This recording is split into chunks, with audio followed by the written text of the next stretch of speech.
네, 안녕하세요. 주성준 교수입니다. 오늘은 좀 짧은 동영상이 될 것 같습니다. 지난번에 제가 이제 선형 소자하고 저항, 인덕터, 콘덴서까지 다 한 번에 촬영을 하려고 했었는데 시간이 좀 너무 길어져가지고 오늘 그거를 두 편으로 나눠서 오늘은 콘덴서 편을 하겠습니다. 일단은 우리가 이제 콘덴서라고 하면 먼저 우리가 C라고 보통 나타내는데 기호로는 보통 이런 식으로 많이 나타내죠. 간혹 가다가는 이런 식으로 해서 플러스 마이너스 해서 극성이 있는 이런 콘덴서들도 있고요. 요거랑 똑같은 동일한 기호로 이런 식으로 나타내는 기호들도 있습니다. 여러분들이 콘덴서 기호는 이런 걸로 알아주시고요. 콘덴서의 수식은 지난번에 제가 선형 소자할 때 했듯이 전류는 전압의 미분치라고 말씀을 드렸어요.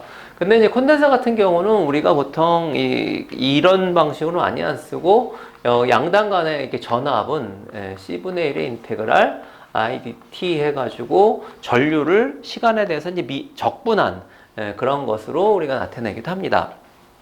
이거는 우리가 이제 콘덴서가 이렇게 있을 때 여기에 어떤 정전류원이죠. 여기 정전류원이 있다라고 한다면 처음에 얘가 이제 다 싹 방전이 되고 난 다음에 이 전류를 계속 흘려 들어가면 여기에 전압이 점점 쌓인다라고 하는 거죠. 그래서 그게 여기 0에서부터 이렇게 일정하게 직선으로 올라갑니다.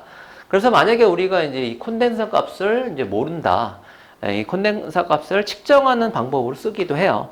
우리가 정확한 전류원, 얼마가 흘러 들어간지 아는 전류원에다가 그 다음에 이제 시작해가지고 여기서 이제 시간을 쫙 재죠. 시간을 재가지고 이 볼테지가 어느 볼테지까지 됐을 때, 그러면 여기에 우리가 이제 일정한 전류라고 한다면 얘가 C분의 1 그냥 T 이렇게 되겠죠. 그 전류 값이 어떤 A 값이다 그러면 AT 이렇게 되겠네요. 그래서 이 시간을 재면 전류 값을 알고 있고, 그러면 이제 C 해가지고 전압이 얼마 해가지고 우리가 이 콘덴서 값을 잴 수가 있겠죠. 콘덴서의 단위는 페럿입니다. 근데 마찬가지로 단위 하나가 더 있어요. 이 Vmax라고 하는 게 있는데 이게 뭐냐면은 일반적으로 몇 페럿이다. 예를 들어 100 마이크로 페럿이다. 100 나노 페럿이다. 100 피코 페럿이다. 이런 단위들을 보통 우리가 많이 쓰고요. 콘덴서의 경우는. 자, 근데 우리가 지난번에 인덕터는 전류로만 죽는다고 했듯이 콘덴서는 마찬가지로 전압으로 죽습니다. 이걸 넘어가면 죽는 볼테이지죠. 그래서 콘덴서는 죽는다는 표현이 좀 이상하지만 어쨌든 콘덴서는 전압으로만 죽는다. 이렇게 보시면 될 것 같습니다. 그 다음에 이제 콘덴서의 중요한 성질들을 한번 살펴볼게요. 자, 콘덴서의 가장 중요한 성질. 자, 첫 번째는 뭐냐면 양단 전압의 순간 변화를 허용하지 않는다. 이 얘기는 무슨 얘기냐? 자, 콘덴서가 만약에 이렇게 있는데 여기가 0V라고 가정을 하고요. 여기에 어떤 예를 들어서 50V짜리 배터리가 이렇게 있는데 이거를 우리가 스위치를 이렇게 열어놨다가 스위치를 갑자기 탁 닫는다. 이렇게 쓸 경우에 얘가 0에서 순간적으로 100V, 예를 들어서 이렇게 100V가 되지 않는다는 얘기예요. 어떻게 되냐면 여기서 이제 100V 이렇게 올라가야 될 텐데 중요한 거는 뭐냐면 이 순간에 콘덴서는 만약에 이 전압의 변동이 일어난다면 얘는 내부 저항이 제로가 되는, 내부 저항이 0이 돼가지고 순간적으로 쇼트 상태를 딱 만들어줍니다. 그럼 예를 들어서 전압은 굉장히 빨리 올라가겠죠. 어떤 슬로프를 가지고 빨리 올라갈 텐데 이거에 비례해서 여기에 어마어마한 전류가 이렇게 빠르면 빠를수록 어마어마한 전류가 이렇게 들어갑니다. 그래서 얘를 갑자기 이런 경우에 갑자기 이렇게 탁 닫았다. 그러면 여기가 순간적으로 1000A, 2000A 막 이렇게 흐름으로써 여기 휴즈들이 막 터지기도 하고요. 여기 스위치들이 막 고장나기도 하고요. 우리가 흔히 많이 하는 실수 중에 하나죠. 만약에 이런 회로 여기에 콘덴서가 굉장히 큰 어떤 값이 있고 이 뒤에 어떤 회로가 있다. 이런 회로가 있다. 그랬을 때 여기를 스위치를 탁 닫는 순간에 순간적으로 여기에 아주 굉장히 많은 볼테이지하고 이런 거의 내부 저항에 따라서 순간적으로 몇백 암페어씩 때로는 1000암페어씩, 10,000암페어씩 흘러가지고 이 닫는 이 릴레이라든지 스위치가 여기가 이제 고장이 나는 경우가 많습니다. 그래서 이런 경우는 여기 콘덴서가 딱 닿는 순간에 순간적으로 0이 되기 때문에 이 엄청난 전류를 막아줄 수 있는 건 아무것도 없어요. 여기 내부 저항, 여기 내부 저항 정도, 예, 몇 미리옴 정도. 그래서 보통은 스타터 회로라 해서 여기에 이렇게 저항을 넣어가지고 이 저항을 딱 온을 해서 이 저항을 통해서 이 전류를 제어하면서 콘덴서를 어느 정도 이렇게 충전했다가 그 다음에 얘를 이렇게 온해서 이렇게 완전히 다 온하는 이런 스타터 회로를 주로 많이 만들어 주죠. 이거는 콘덴서의 이성질 때문에 그렇습니다. 두 번째 성질은 요 성질하고 거의 비슷한데요. 요 성질은 직류전압의 경우는 초기 T=0에서는 쇼트고 T= 무한대에서는 오픈이다. 이 얘기는 얘랑 이제 비슷한 경우인데 이렇게 보시면 됩니다. 아까 여기 어떤 스위치가 이렇게 있고요. 저항이 있고 콘덴서가 이렇게 있다. 예를 들어서 얘가 5V다. 그럼 얘를 이렇게 탁 닫는 순간에는 얘는 0V가 되겠죠. 이걸 탁 닫는 순간에는 얘가 이제 전류가 흘러 들어가서 여기는 전압이 이렇게 쭉 어느 순간으로 이렇게 올라오겠죠. 이렇게 쭉 올라오다가 그 다음에 최종적으로 이게 다 끝까지 5V, 여기가 5V까지 다 차지는 요 순간 여기서부터는 따지고 보면 얘가 온데 있고 얘가 만약에 없으면 딱 닿는 순간에 5V로 탁 갈 거예요. 근데 얘가 있기 때문에 여기가 쇼트가 되니까 그라운드 여기 0V랑 얘가 쇼트가 되니까 처음에 0이다가 그 다음에 점점 전압이 높아져서 5V가 되면 얘는 더 이상 없어도 똑같은 놈이 된다는 얘기죠. 이게 그 얘기입니다. 그래서 직류전압의 경우에는 초기 T=0에서는 얘가 콘덴서가 쇼트된 것처럼 보이고 얘가 다 충전돼서 다 여기까지 차게 되면 얘는 없는 거나 똑같다. 이렇게 보시면 될 것 같습니다. 자, 그 다음에 콘덴서의 중요 성질 중에 하나는 뭐냐면 콘덴서는 역시 마찬가지로 에너지 저장 장치다. 콘덴서는 에너지. 자, 콘덴서는 에너지 저장 장치다. 어떤 형태로? 전압의 형태로 에너지를 저장하는 에너지 저장 장치다라는 얘기죠. 우리 인덕터 할 때 다시 한번 복습을 해보면 인덕터는 전류의 형태로 저장한다 그랬어요. 자, 콘덴서는 전압의 형태로 여기 에너지가 저장이 됩니다. 그 다음에 저항은 얘는 전압이 걸렸던 전류가 흘렀던 몽땅 다 열로 날려버려요. 그래서 여기 저장되는 에너지는 2분의 1 Li 제곱이라고 말씀드렸었죠. 자, 콘덴서의 경우는 2분의 1 CV 제곱입니다. 비슷하죠? L을 C로 바꾸고 I를 전압으로 바꾸면 거의 비슷합니다. 역시 마찬가지로 이 콘덴서라고 하는 거는 이거의 최적은 뭐에 비례한다? 2분의 1 CV 제곱에 비례한다. 자, 여기 V는 우리가 아까 얘기했듯이 Vmax입니다. 콘덴서가 견딜 수 있는 볼테이지라고 보면 돼요. 그러면 콘덴서가 예를 들어서 1마이크로페러짜리가 있는데 1마이크로페러짜리 크기가 얼마냐? 몰라요. 1마이크로에 내압이 10V짜리 있고 내압이 20V짜리 있고 내압이 100V짜리가 있다. 내압이 500V짜리가 있다. 라고 하면 자, 얘의 크기를 1로 봤을 때 자, 여기는 전압이 2배가 됐죠. 그럼 여기에 최적이 몇 배가 되냐면 얘는 4배가 돼요. 그죠? 왜냐하면은 여기 V제곱이니까 V가 2배 됐으니까 4배가 되겠죠. 얘는 10배가 됐으니까 얘는 최적이 100배가 됩니다. 여기는 50배가 됐으니까 얘는 2500배가 돼요. 최적이. 50의 제곱이죠. 2500. 그러면 얘가 아주 크기가 요만한 콘덴서다. 여기가 콘덴서가 요만했다. 그러면 얘는 이거보다 4배 정도 큰 거고 이거는 이거의 100배가 더 큰 거고 이거는 이거의 아주 엄청나게 큰 이런 콘덴서가 되겠죠. 2500배니까 최적이 이렇게 차이가 난다. 이렇게 보시면 될 것 같습니다. 자, 다음은 콘덴서의 종류인데요. 콘덴서의 종류는 첫 번째 전해 콘덴서가 있죠. 나중에 제가 이제 실험 시간을 따로 마련을 해서 그 콘덴서들하고 인덕터들하고 이렇게 실험으로 좀 이렇게 꾸며가지고 거기서 이제 전류 제고, 전압 제고 이렇게 해가지고 한번 제가 강좌를 또 한번 마련을 해보겠습니다. 이 저대 콘덴서의 가장 큰 특징은 이제 플러스 마이너스가 있다. 예. 그래서 전해 콘덴서를 이렇게 보시면 이쪽에 이제 마이너스 이렇게 써 있어요. 예, 그 다리가 이렇게 있고, 뭐, 플러스 다리는 조금 길게 돼 있고, 그래서 여기 몇 패런 몇 볼트 이렇게 돼 있습니다. 그 다음에 여기 이제 앞에 위에 십자가가 있는데요. 예, 십자 홈이 있는데, 여기가 내압으로 만약에 터지게 되면, 이 십자홈이 열리면서 얘가, 예, 전해 콘덴서가 터집니다.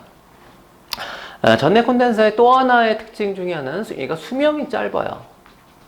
여러분들이 혹시 이제 집에 어떤 뭐, PC라든지 뭐, PC 전원이라든지 이런 게 고장이 났을 때, 걔를 뭐 이렇게 뜯어가지고 수리를 한다라고 하면 가장 쉬운 방법은 뭐냐면 그 안에 있는 전해 콘덴서를 파악을 해서 얘가 몇 볼트, 몇 볼트에 몇 페러짜리인가를 이렇게 파악을 해서 그걸 다 교체를 하잖아요. 그러면 대부분 다 정상 동작하는 경우가 많습니다. 전해 콘덴서는 수명이 짧아요. 왜 그러느냐? 이 안에 전해 콘덴서 안에는 전해액이 들어가 있습니다. 여러분들이 어떤 소자를 이렇게 봤을 때 내부에 액체가 있다. 그럼 수명이 다 짧다고 보셔도 돼요. 리튬이온 배터리 역시 마찬가지 수명이 짧습니다. 다른 뭐 배터리류들 다 안에 전해액들이 들어가 있는 것들 다 수명이 짧습니다. 납축전지 뭐 물론이고요. 그것들이 10년, 20년 이렇게 못 가요. 그래서 전해 콘덴서도 마찬가지로 수명들이 보통 뭐 4년, 5년 이 정도가 보통이라고 보시면 됩니다. 얘의 수명은 뭐랑 비례하냐면 수명은 대개 이거의 온도하고 비례합니다. 전해 콘덴서를 만약에 내가 설계를 했어요. 전해 콘덴서 설계를 했는데 얘가 항상 극지방에서 우리 뭐 남극, 북극에서 쓰는 그런 종류다. 그러면 웬만하면 이거 수명은 굉장히 오래 간다 이렇게 보시면 됩니다. 물론 이제 뭐 얼거나 뭐 이런 조건이 없이요. 외부가 그냥 이렇게 막 20도, 30도 올라가는 기온이 아니라 항상 뭐 0도 근처, 뭐 10도 근처 이렇게 사용한다. 그러면 얘는 수명이 길죠. 근데 그게 아니라 자동차 안에서 사용이 된다. 이 내부 온도가 뭐 80도, 90도 올라가고 이 전해 콘덴서 온도가 많이 올라간다. 그러면 얘는 수명이 굉장히 짧다고 보시면 됩니다. 그 이유는 이 내부에 있는 전해액이 기화를 해가지고 여기에 이렇게 쌓이게 돼요. 그래서 전해 콘덴서 수명 말기가 되면 여기가 이렇게 배불뚝이처럼 볼로 올라옵니다. 그래서 이렇게 올라왔다 그러면 얘는 이미 전해 콘덴서로서의 기능을 많이 잃어버렸다 이렇게 보시면 됩니다. 그래서 이 온도에 비례하기 때문에 여기 온도죠.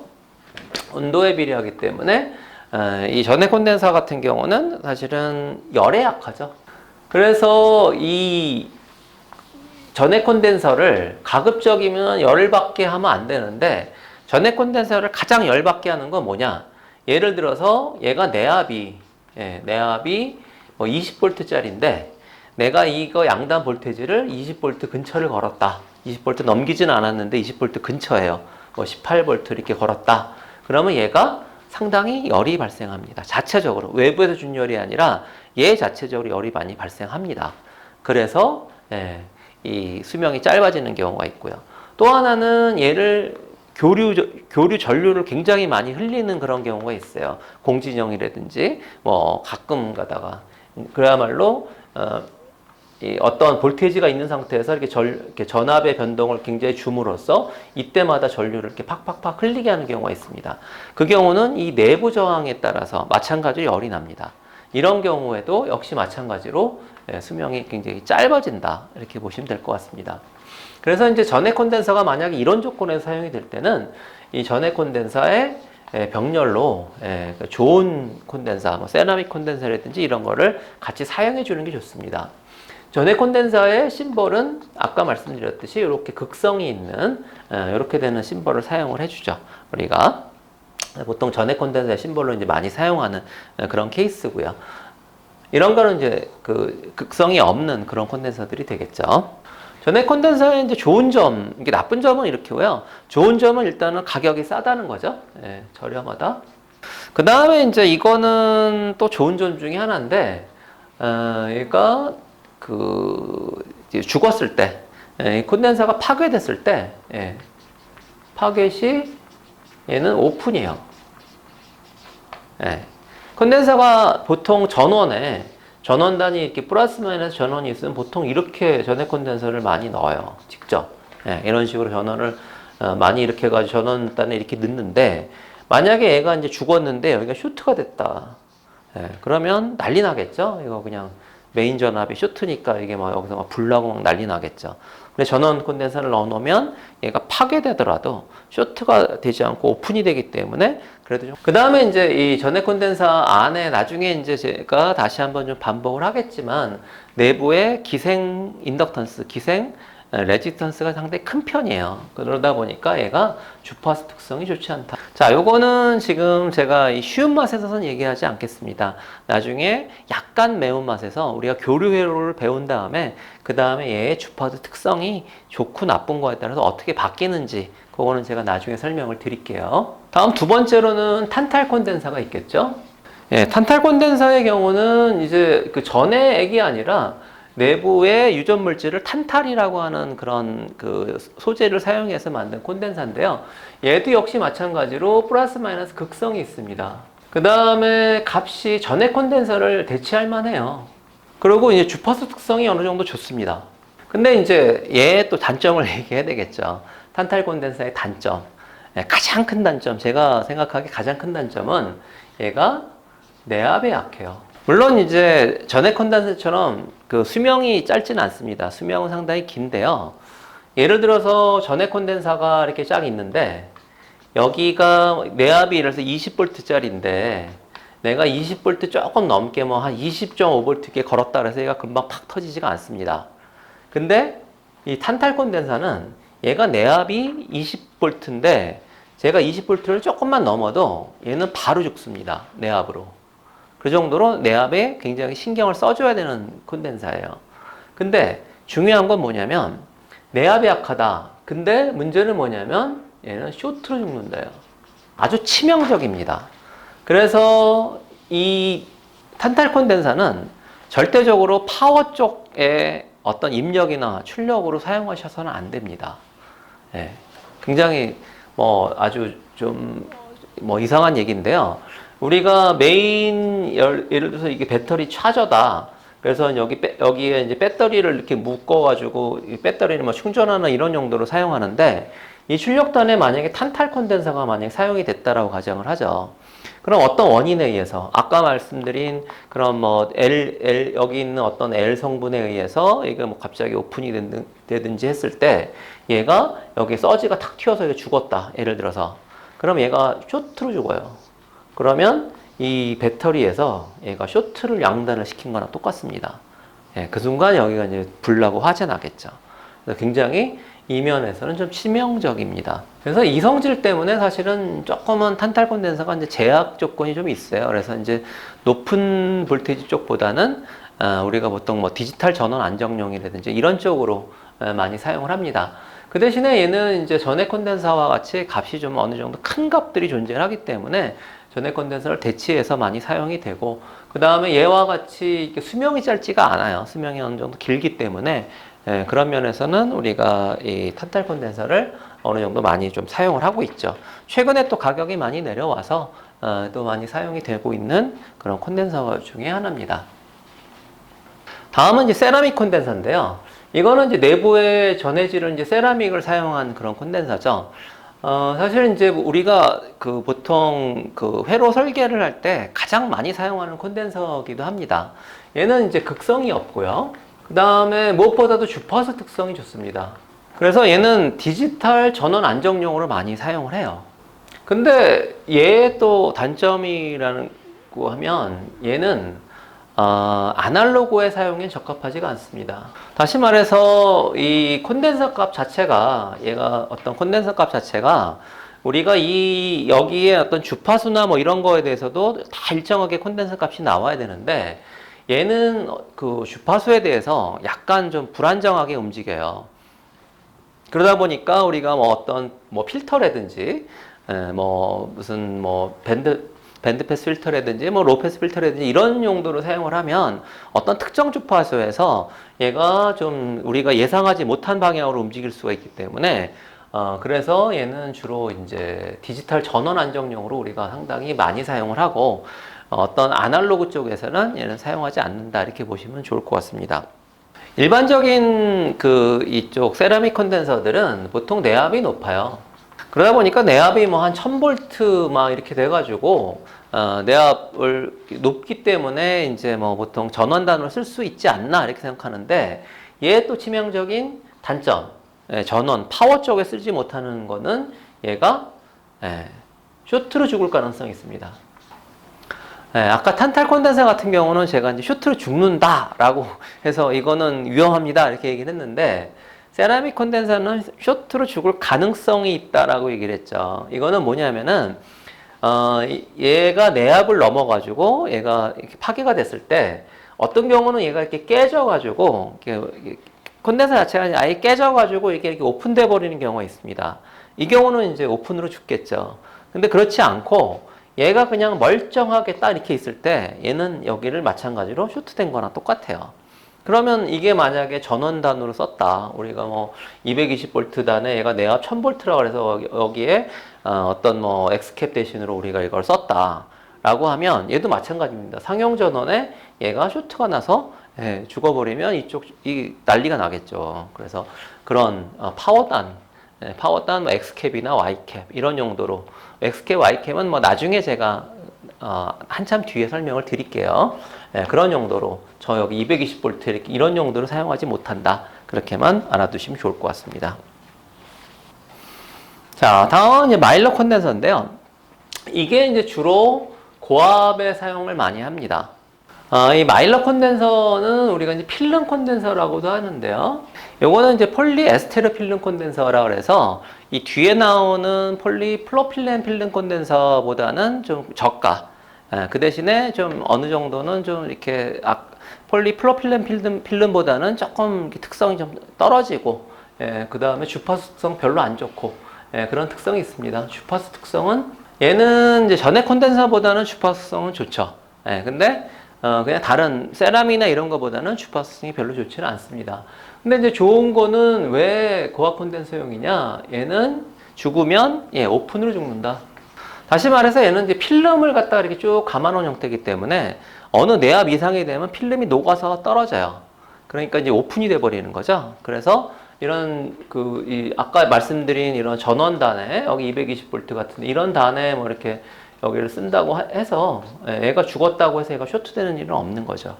그러니까 얘는 이런 고압용으로 사용하기 좀 적합한 그런 콘덴서라 보시면 됩니다. 그래서 얘는 X캡 또는 Y캡. 또 이제 Y캡이다, X캡이다 이거는 220V 상용 전원에서 입력 쪽에 사용되는 게 Y캡이고 출력 쪽에 사용되는 게 X캡입니다. 그래서 220V에는 우리가 이제 함부로 아무 콘덴서나 사용하면 안 되기 때문에 인증을 해요. 그래서 얘는 Y캡으로 인증한 거, X캡으로 인증한 거가 있습니다. 그래서 그 인증용으로 사용되는 콘덴서는 이제 마일러 콘덴서들이 사용이 된다. 이렇게 보시면 됩니다. 다음은 폴리프로필렌 필름 콘덴서인데요. 얘는 이제 뭐 용량 변화가 굉장히 좀 주파수에 따라 적어서 얘는 아날로그 회로에 굉장히 적합한 그런 콘덴서고요. 보통 고급 오디오나 뭐 이런 쪽에서 많이 사용이 되는 그런 콘덴서입니다. 근데 이제 얘도 주파수 특성은 별로 좋지는 않아요. 자, 그 다음에는 이제 OS 콘덴서가 있죠. 자, OS 콘덴서는 뭐냐면 얘는 고체 전해질을 가진 전해 콘덴서라고 보시면 됩니다. 전해 콘덴서 같이 우리가 플러스 마이너스가 존재하고요. 얘는 전해 콘덴서랑 똑같습니다. 플러스 마이너스를 가진 고체 전해질의 콘덴서인데 얘는 용량도 어느 정도 전해 콘덴서처럼 어느 정도 이제 큰 용량까지 다 이렇게 존재를 하고, 그 다음에 열애도 강하고 수명도 굉장히 깁니다. 주파수 특성도 좋아요. 얘 단점은 뭘까요? 그러면 가격이겠죠. 가격이 전해 콘덴서보다 높습니다. 근데 이제 최근 들어서는 전해 콘덴서랑 이제 전해 콘덴서만큼은 안 돼도 얘도 이제 많이 개발이 되면서 가격이 많이 이제 다운이 되고 있고요. 두 번째로는 내압이 아직까지는 낮습니다. 전해 콘덴서보다. 사실 이제 이게 처음 나왔을 때는 내압이 뭐 한 20V, 30V 밖에 안 됐어요. 얘가. 근데 이제 최근 들어서 이쪽에 이제 개발이 많이 이루어지면서 최근 들어서는 100V 근처까지 나온 것 같은데, 아마 이게 이제 내압 자체가 뭐 한 500V나 뭐 어떤 뭐 1000V급이 존재한다라고 하면 사실은 전해 콘덴서를 뭐 거의 다 대체할 수 있는 그런 수준이 아닌가 그렇게 생각을 하고 있습니다. 사실은 이제 전해 콘덴서 같은 경우는 열에 약하기 때문에 걔는 이제 자동 삽입에 그를 하지를 못해요. 그냥 그 손으로 이렇게 납땜을 하는 게 그 수동 삽입을 해야 되는데 얘 같은 경우는 열에 강하기 때문에 얘는 그 자동 삽입을 해가지고 우리가 SMT 머신을 통해서 그냥 이렇게 생산이 되죠. 그래서 이제 그런 면에서 보면은 얘 가격이 살짝 높더라도 자동 생산이 되기 때문에 이제 업체들이 많이 요새는 이제 선택을 하고 있다 이렇게 보시면 될 것 같습니다. 그 다음에 이제 특별하게 이제 3단자 콘덴서다 그래서 우리가 뭐 기호르는 이런 식으로 씁니다. 예. 그래서 보통은 콘덴서가 이렇게 해서 여기랑 여기랑 콘덴서가 있는데 반해서 이거는 이렇게 통과하는 선하고 얘를 둘러싼 이 그라운드 부분하고가 이제 콘덴서 부분이 되는 거죠. 이거를 왜 쓰냐면 얘는 굉장히 주파수성이 좋습니다. 굉장히 주파수성이 무지막지하게 좋다. 어느 정도 좋으냐면 지금 여지껏 설명했던 그 콘덴서 중에 세라믹 콘덴서가 가장 좋아요. 그 세라믹 콘덴서의 거의 10배 이상 주파수가 높이 우리가 쓸 수가 있습니다. 그래서 이거는 주로 언제 쓰냐면은 EMI 필터나 EMS용 요거는 이제 노이즈 쪽에 나오는 용어인데요. 이것도 나중에 우리가 이제 다 다루긴 할 건데 지금 여기서 얘기하지는 않겠습니다. 그래서 우리가 이제 전자파의 어떤 용도로 전자파 레벨까지 우리 갈 수 있기 때문에 전자파 용도로 사용하는 그런 콘덴서다 이렇게 보시면 될 것 같습니다. 다음은 슈퍼 콘덴서입니다. 자, 슈퍼 콘덴서는 이제 최근 들어서 많이 연구가 되고 있는 콘덴서인데요. 이거는 우리가 이제 그 알고 있는 지금 여지껏 배운 콘덴서 중에는 전해 콘덴서가 가장 좀 큰 값을 갖는데요. 전해 콘덴서의 가장 큰 게 한 4700 마이크로페럿 정도가 아마 가장 큰 콘덴서일 거예요. 이 정도. 근데 이 슈퍼 콘덴서는 어느 정도 급이냐면 보통은 1페럿. 그러면 여기가 마이크로니까 얘는 따져보면 하나, 둘, 셋, 넷, 다섯, 여섯 하면 0.0047 페럿이에요. 근데 1페럿이라고 하면 벌써 이거보다 엄청나게 큰 거죠. 그래서 뭐 한 10페럿까지. 그 다음 뭐 최근 들어 연구된 건 한 100페럿까지도 이렇게 연구가 되고 있는 것 같습니다. 이 정도로 굉장히 큰 캐패시터를 가지고 있는 이런 용도죠. 주로 어떤 용도로 많이 쓰냐면은 우리가 리튬이온 배터리를 갖다 달기 어려운 그런 쪽에서 우리가 뭐 보통 어떤 CPU가 한 5분 정도를 버텨줘야 된다. 그런 용도로 이렇게 사용할 때 많이 사용하는 그런 콘덴서가 되겠습니다. 자, 이 슈퍼 콘덴서는 근데 이제 단점이 뭐냐면 단점이 내압이 낮아요. 어느 정도는 낮냐? 우리가 보통 그 예전에 이 슈퍼 캐패시터는요, 내압이 한 1.5V, 한 2V밖에 안 됐어요. 내압 자체가.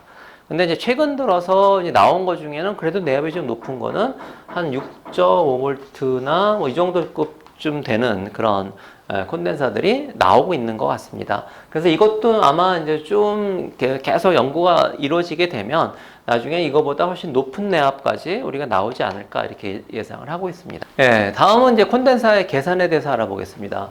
콘덴서는 우리가 기본적으로 어떻게 생각하시면 되냐면 그냥 도체와 도체 사이에 도체와 도체 사이에 어떤 간극이 존재하고요. 간극이 존재하고 이 안에 유전체 물질로 채워졌든 뭐 아니면 그냥 공기로 돼 있든 여기가 부도체일 경우 여기가 도체죠. 옆에서 보면 도체와 도체 사이에 부도체가 있을 경우에 얘는 콘덴서라 보시면 됩니다. 그래서 이제 우리가 사실은 기생 성분에 의한 콘덴서들도 많아요.